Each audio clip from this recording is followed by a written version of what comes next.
Thank you very much for joining us for this week's NSERC PermafrostNet seminar. Today's seminar is Characterizing Carbon and Water Fluxes in the Arctic Boreal Forest using Plant Hydraulics, Parameterization in the Presence and Absence of Permafrost, a Modeling Approach by Dr. Mohamed Omer. Dr. Mohamed Omer is a data scientist at the University de Montreal with Professor Oliver Sonnentag in the Atmos BIOS Lab, contributing to both the PermafrostNet and Carbonique projects. At the moment, Omer continues his postdoctoral research around CLASSIC, the Canadian land surface scheme including biogeochemical cycles, as part of PermafrostNet, and is involved in the development of an automated eddy covariance data pipeline as part of the Carbonique project. Before starting the data scientist position in the Atmos BIOS Lab, Omer was a postdoctoral fellow in the same lab, where his work involved implementing an explicit plants hydraulics parameterization in CLASSIC. Funded through the Canadian Space Agency, Omer worked closely with Oliver Sonnentag and two collaborators, Joe Melton of Environment and Climate Change Canada and Alexander Roy, the University de Quebec at Trois-Rivières. Omer has over 5 years of experience in ecosystem modeling, remote sensing, and flux tower observations. Before coming to Canada in 2021, Omer acquired teaching experience by working as an assistant professor in Pakistan. Omer obtained his MSc and PhD in South Korea, where he worked on different components of the community land model. So, without further ado, I'll hand over for today's seminar presentation. Thank you for the introduction. I am Mohamed Omer, working as data scientist at University of Montreal with the professors Oliver Sonnentag and Joe Melton from ECCC. I will talk about characterizing carbon and water fluxes in the Arctic boreal forest using plant hydraulics parameterization in the presence and absence of permafrost, a modeling approach. These are the outlines which I will be talking about: background and objectives, methods, and results and conclusion at the end, and the future work we are working on. The background, before starting and getting more details about the plant hydraulics, I will talk about the overview of the classic model, which I will be using in this study. And the classic model is actually a combination of CLASS and CTEM, Canadian Land Surface Scheme, and Canadian Terrestrial Ecosystem Model framework, which has been under continuous development by Environment and Climate Change Canada since 1987. CLASS CTEM transitioned from an internally sourced model to an open source community model, which we call the Canadian Land Surface Scheme, including biogeochemical cycles, CLASSIC. CLASSIC integrates CLASS, the land surface scheme, and CTEM, terrestrial ecosystem model, to simulate interactions between land, atmosphere, vegetation, and soil across different temporal scales. It also includes the nitrogen cycle. This is the overall schematic illustration of the classic model and all the processes involved in the classic. Here you can see different colors represent different fluxes and different cycles. Like water cycle is represented by blue color, and the red color shows energy cycle. CO2 is represented with pink color, and methane fluxes are represented with brown color. Throughout our presentation, I will talk about the blue color, which is water fluxes mostly, and the pink color, CO2 fluxes. Specifically in CO2 fluxes, we will talk about photosynthesis, how the classic default model is using the parameterization of soil moisture stress function to calculate photosynthesis, and how the new approach, plant hydraulics approach, calculate photosynthesis, and how it impacts carbon and water cycle together. Why do we need plant hydraulics in classic? That's a basic question before going further. Before adding plant hydraulics, you can see on the left side the classic default. We are using this S root theta function, which we call soil moisture stress function in the plant. And without using any plant hydraulics, it is not connecting from the soil to the leaves and then to the atmosphere. So there is a missing linkage between soil, plant, and atmosphere for the water to move. For the plant hydraulics, we are actually connecting these three components, which are soil, plant, and atmosphere, in a single continuum by using different plant hydraulic traits and parameters. Different models actually implemented this functionality in the last decade and in the last few decades, such as CLM, Community Land Model, and Jules model based in UK, and some other models as well. For all these models and for the classic, the main approach is to increase and to enhance the ecological realism that the process-based models should represent the processes as similar as it is in the reality.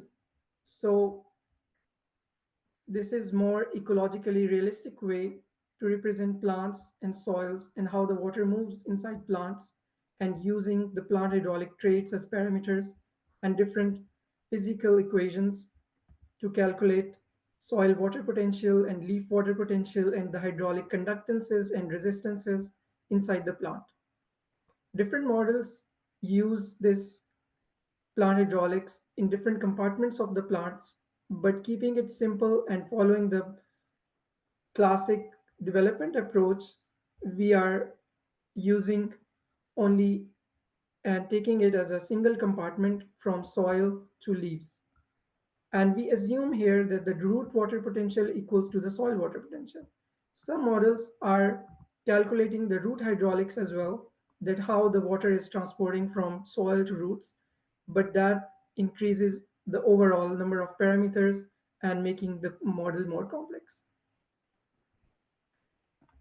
So the objectives of the study is to examine the stomatal conductance to environmental conditions using plant hydraulics approach, which is stomatal optimization based on xylem hydraulics, SOX model, and comparing it with the default approach of the classic, which is soil moisture stress function.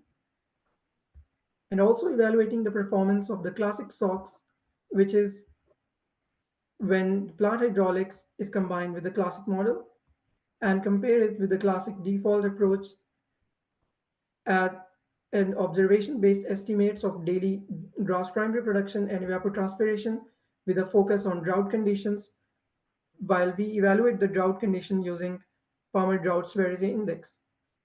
The last objective is to evaluate the plant hydraulics parameterization at 8 flux tower sites. 3 of them are permafrost-free, 4 are in the discontinuous permafrost zone, and 1 is in the continuous permafrost zone.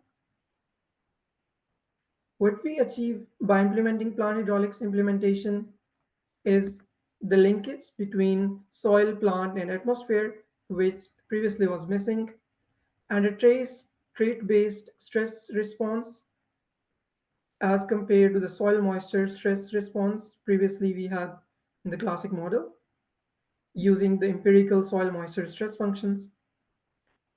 And we also achieve the parameter efficiency. By implementing a new plant hydraulics approach, we reduce the number of required parameters and making it a more parameter parsimonious approach. This is the complete comparison between the classic default and the classic SOX model. What is different in the new classic SOX approach and what is same as compared to the classic default. So the first step, you see the soil moisture stress term, which is calculated as S root theta using the theta wilting point and the field capacity, and Ri is the root layers. And as compared to this, in the SOX, in the classic SOX version, we have a numerical optimization, which is calculating the cost function to maximize the A and K cost, maximizing assimilation and minimizing the cost, at optimizing the intercellular CO2 concentration. Here we are using only the soil moisture stress term.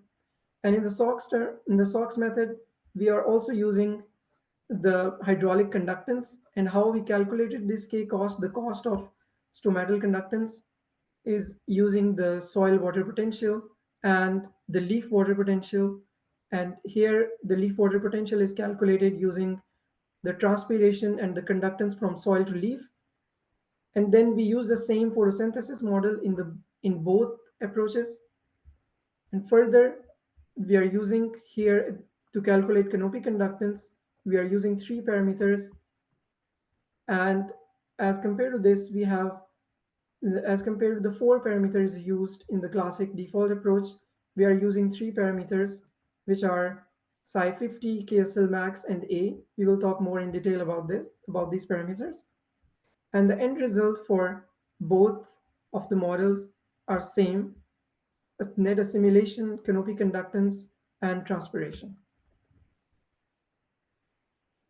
So the parameters we use in the classic SOX version is the canopy height, which we are getting it from inside classic, and the parameter for the vulnerability curve, we are using it, and this is calculated using the wood density and empirical relationships from Christopherson, and the water potential at 50% loss of hydraulic conductivity, which is psi 50. It is also calculated using wood density using the empirical relationships. And the last parameter is the KSL max, which is maximum hydraulic conductance from soil to leaf. This is calculated using Amax, photosynthetic capacity, leaf area index, and wood density. So overall, for all the four parameters, we only need a single parameter, which is wood density, as compared to the four parameters used in the classic default approach. For the non-tree PFTs, such as shrubs and sedges, we use the parameter values from the literature, from Clayton Eller publication, which is the main publication for the stomatal conductance model, which we implemented in classic plant hydraulics approach. These are the 8 sites we are using in this study to evaluate both the models, classic default and CLASSICSOX. First 3 sites, CAOBS, CAMAN, and CAKFO, are permafrost-free, and the tree cover are, and their overstory is over 90% tree cover. And the last 3 sites, USBZS, USPRR, and USUAF, are in discontinuous permafrost zone. Their vegetation cover is mostly non-tree based, and at least around 20% is tree based. The remaining 2 sites, CASMC, is also falling in the discontinuous permafrost zone, and we have only one site, which is continuous permafrost zone, CAHPC. This is the map of all the sites and its locations. The 3 sites, CAMAN, COBS, and COQFO, as you can see, are more humid, and the vegetation cover is tree, and the non-tree based vegetation cover is for the remaining sites. The 3 Alaskan sites are discontinuous permafrost zone, and the CAHPC is only the one site which is in continuous permafrost zone, and CASMC is also in discontinuous permafrost zone along with Alaskan sites. As you can see, the aridity index is higher for the tree-based sites, and for the non-tree plant functional types sites, we have a drier environment. These are the input variables and parameters we used for our control experiment to evaluate the plant hydraulics SOX approach and the soil moisture stress function approach outside of the classic model. And we use all of the input variables and parameters, their constant values, and the range to check the impact of both the approaches. Further to this, we conducted 4 experiments. The first 2 are the control experiments, where we used the constant meteorology and other constant parameters. And the experiment 3 and 4 are for the observed meteorology for all the 8 sites in our study, where the soil moisture stress function approach in default classic and the plant hydraulics approach, the CLASSICSOX, is evaluated. This is the first figure for the results of the control experiment. As you can see, the gray line, the soil moisture stress function, is representing the classic default approach, and the colored lines, blue, yellow, and red, are representing different wood densities, because we have different wood densities for different plant functional types. So we represented the mean, maximum, and minimum for the wood density, and we can see the variations as with the compared to the soil moisture stress function. We plotted different environmental variables with stomatal conductance, such as IPAR, atmospheric CO2 concentration, canopy temperature, vapor pressure deficit, and soil water potential.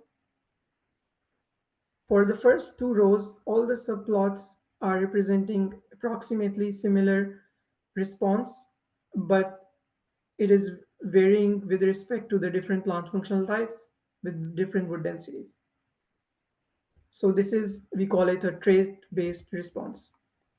The most important thing to note here is the last row, where the stomatal conductance is plotted against the soil water potential. As you can see, we reach a zero stomatal conductance at a soil water potential of approximately minus 1.5, but we have higher stomatal conductance for different plant functional types. The stomatal conductance can be more decreased by implementing a more parameter by implementing more parameters such as the root hydraulics, but we are making it simpler and using it a simple approach, and it is higher, giving us higher stomatal conductance in the drought conditions. Further, in the last 2 subplots, K and L, we plotted for the different vulnerability curve parameters and how the stomatal conductance is varying with the vulnerability curve parameter from 2 to 6. For the observed meteorology results for the classic and CLASSICSOX, we also plotted the results of environmental conditions with the canopy conductance. And here we can see that the canopy conductance values are higher for the CLASSICSOX as compared to the classic order. And similar to all the environmental variables and the soil water potential, also representing here that we have higher canopy conductance, as you can see, is represented in the orange color as compared to the green lower values of canopy conductance for classic default approach. So for the mean annual gross primary production at all 8 sites, where we have 3 permafrost-free sites and 4 discontinuous permafrost zone sites and 1 continuous permafrost zone site, we have increased the GVP as compared to the classic default version, which is closer to the observed. And for the 2 sites, the F and H, US BZS and US UAF, both the classic default and CLASSICSOX underestimated.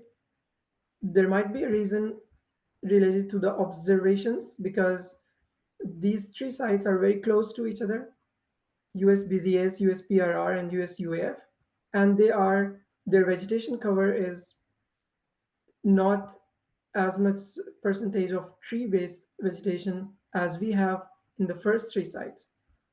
Yet they are having observed GVP higher than even the tree-based vegetation types. So we might think that there is a problem with the observations here as well. For the evaporation, we have overestimation of evaporation, evapotranspiration at the first 3 sites, COBS, CMAN, and COKFO for permafrost-free sites, and the 2 sites for the discontinuous permafrost zone, which are US BZS and US UAF.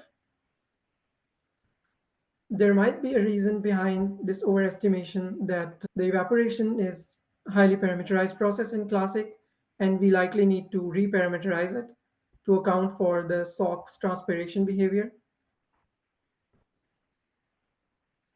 For the overall 8 sites, the scatter plots represent improved performance for the CLASSICSOX with the plant hydraulics approach. We improved our scare and the other matrices, and ET is overestimated because of the reason that we need to reparameterize and consider the SOX transpiration behavior in the classic as well. For the relationship between the evapotranspiration and the gross primary production, we plotted the kernel density plots.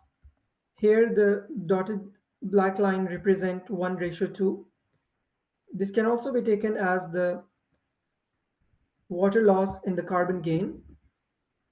So for the observations, we have lower water loss and the higher carbon gain, which we want to implement in the model.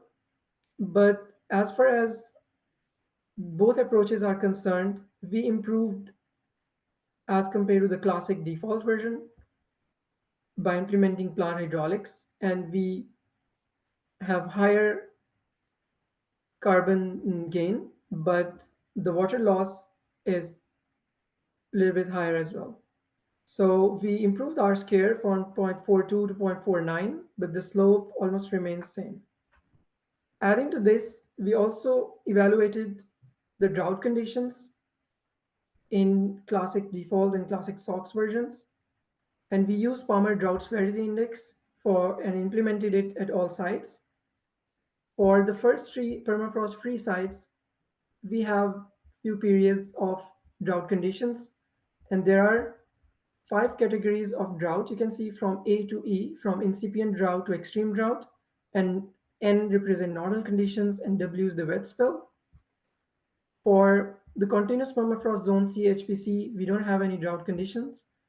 For the 3 discontinuous permafrost zone sites, USBZS, US UAF, for the 2 sites, USBZS and US UAF, we have drought conditions. So we combined these 5 sites data and evaluated on the basis of drought categories. Here you can see the plots of GBP. We improved in all the drought conditions from A to E with higher gross primary production and with higher error matrices and R-square. For all the categories, we improved for category A, C, and D, but for B and E, the R-square slightly reduced. And the reason behind it is that we need to reconfigure for the SOX transpiration behavior in classic. So summing it up, the conclusion for our study is that we implemented the classic SOX approach, and the plant hydraulics actually connected soil with the plants and then to the atmosphere and replaced the soil moisture stress formulation in default classic. And we improved the GVP by approximately 15% in the growing season against observed NE-derived GVP. CLASSICSOX performed well for all sites in the permafrost-free, discontinuous permafrost zone and continuous permafrost zone sites, especially at permafrost-free sites, COBS, CMAN, and COQF4. For ET results, as evaporation is highly parameterized in classic, so we likely need to reparameterize to account for SOX transpiration behavior. For future, we are working on to implement it at a regional scale and then to global scale. And as we can see that we have the parameters available at a global scale, and we need to get the parameters based on the plant functional types to implement it in classic. And also we would like to improve the numerical optimization algorithm to Newton-Raphson or Brent optimization. to increase the computational efficiency. These are the few references. Thank you so much for listening. If you have any questions, you can ask now. That was a fantastic presentation. Thank you very much. I'll maybe start off with one little question. Would more data help this CLASSICSOX perform better? And if so, what data would you hope to get to help improve it? Yes, we have the problem to acquire the plant hydraulic traits data because we use the data for plant hydraulic traits from the previous model. This is the Clayton-Eller publication, which is implemented in joules. But the data we acquired is from National Forest Inventory dataset for wood density because we don't have these specific plant hydraulic trait parameters for different plant functional types. So if we can have these parameters like Psi50 plant hydraulic vulnerability curve parameter and the KSL max, that is maximum hydraulic conductance. So all these parameters, we can improve our study. So in the boreal forest, we don't have the parameters. So if we can get these parameters from the boreal forest sites, we can improve our results.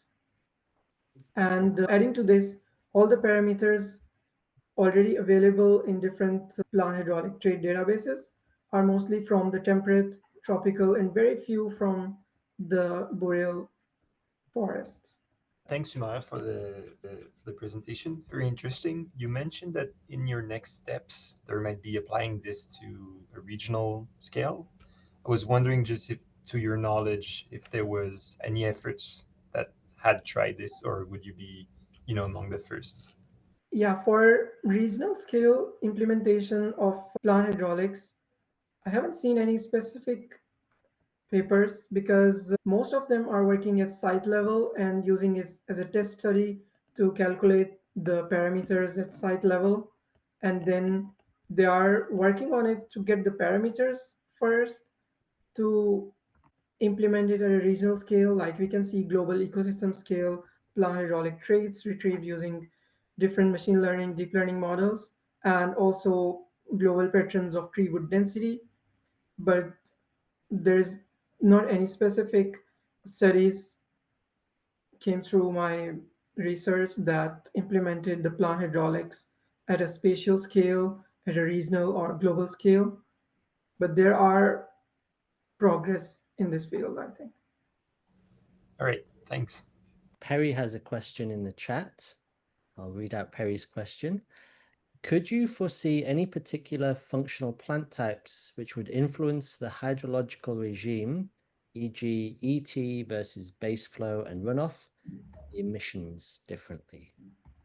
For different plant functional types, I think yes, because we are changing the availability of water and it will impact the soil, the underground flow, the drainage we call sometime, or subsurface runoff and surface, not the surface runoff, but maybe subsurface runoff, because if we are getting more water out of it for plant hydraulics, for stomatal optimization, and for stomatal conductance, then it will impact the ground subsurface runoff for different plant functional types as well. Thank you. Follow up. If you were to implement this on a regional scale model, how would you improve the confidence with interconnected regional complexity? For example, if you were to do this in Raven, how could you foresee this impacting subbasins? I think I'll go with the same answer as I answered before to the question, because as we are implementing plant hydraulics and we are improving the stomatal conductance, and if stomatal conductance increases, then we have higher water and carbon loss, so carbon gain and water loss. So this will actually increase the drying of the soil, and it may it depends on the environmental conditions and all the other environmental factors. But for the constant water rich environment, like we have enough water to for the stomatal conductance, if there is a lot of ET, then we have lower runoff. But that is subsurface runoff I'm talking about, because we are getting the water out from different root layers of the PFTs. So it depends on the rooting depth of different PFTs calculated inside Classic. So at a regional scale, I think the impact might be the same, but it depends again that how will we implementing it alongside with other parameterizations. There might be different parameterization at a regional scale in regional model. So by connecting those modules together, it might impact differently as compared to the classic land surface scheme. Thank you. That's been a fantastic presentation. Some great questions. Thank you, everybody, for joining, and have a great day. Thank you.